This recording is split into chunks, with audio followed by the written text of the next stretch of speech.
Hello, and welcome to another Behind the Poem story from my new collection, Coffee and Paper Cuts.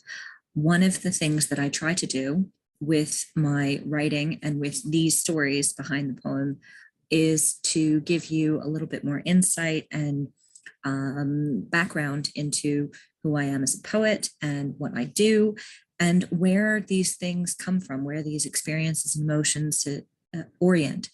Part of the reason why I started the Behind the Poem stories is because of my students who are always complaining, oh, how do we know that the writer did that? How do we know that the poet meant to do that? You know, maybe just a blue door is just a blue door and it's not anything further than that. Or a red dress doesn't mean passion and love or danger. Maybe it's just a red dress. So because of my students' curiosity and their insistence that we don't always know what the poet is after, I started doing the Behind the Poem stories. One of the reasons why I'm telling you about that is because I run workshops with my students. I run them with staff and students with the idea of writing for well-being. Sometimes I do a workshop on a form. Sometimes I do a exercise, and sometimes I just kind of wing it with an image or a prompt or a random word or color concept. One of the times I was doing a workshop with my students was based on a color concept. Now, I was using a writing exercise from this book, The 5-Minute Writer by Margaret Garrity, Exercise and Inspiration in the Creative Writing in 5 Minutes a Day. I've used a lot of these exercises in my workshops, a lot of these exercises with my students to help them inspire creative writing. So I highly recommend you look up the book and enjoy it. When I give my students a task, whether it's from an image, a prompt, a form, I always write with them, because one of my main things is that I will never ask my students to do something that I am not willing to do myself and then share with them. So the poem I want to talk to you about today from Coffee and Paper Cuts comes out of one of those sessions, comes from one of those exercises, and it's called Variant Blue. Now, Variant Blue was based on the concept from the writing exercise about color, choosing a color, any color, and then exploring that color and what it means and how it makes you feel. I chose blue because I had some mention or concept or dream about the sea, or I'd been looking at some pictures from a vacation, and that one of those pictures ended up as the illustration within the book for Variant Blue of the water lapping against the rocky shore. Variant Blue is far more abstract than most of my work, far more random and exploratory than a lot of the things that I write, because that was the intention. And the sea itself and the color blue itself was what I was trying to explore rather than nail something down. And I always associate the color blue with the sea and with the sky. So the first 3 verses within Variant Blue focus on that. Additionally, I used a method which I have used before in a poem called Ignite, which I will talk about later, and a poem called Pray from my first book, Between Hindsight and Foresight, where I take an idea, I take a single word, and I look up in a thesaurus every word that I can possibly think of, every word that the electronic thesaurus can possibly come up with that is associated or a synonym of that word.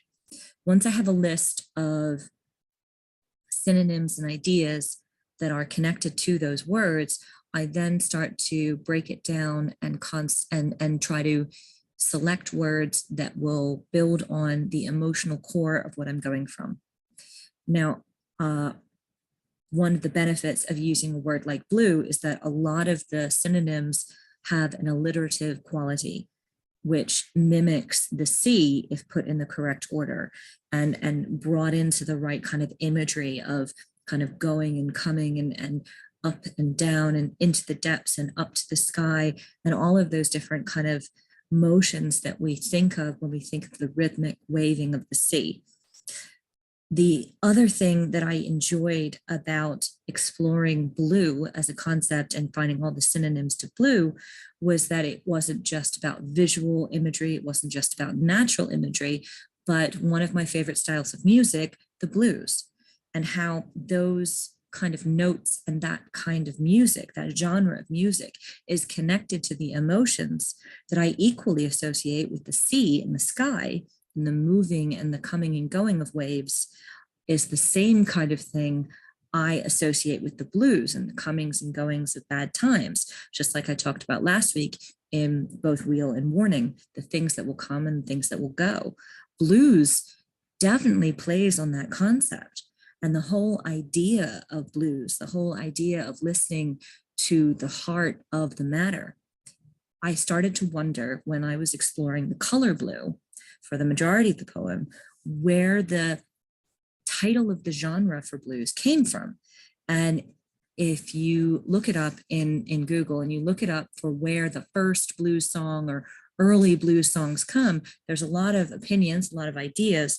But one of the things struck me as really powerful is the kind of the line about that's in the final verse. And I'll read the fourth verse to you here so you can like see what I mean. Forget-me-nots tell us not to neglect music. Songs sung with a full heart and a troubled spirit. The blues in all variations search for freedom, one note, one pedal, one drop, one breath at a time.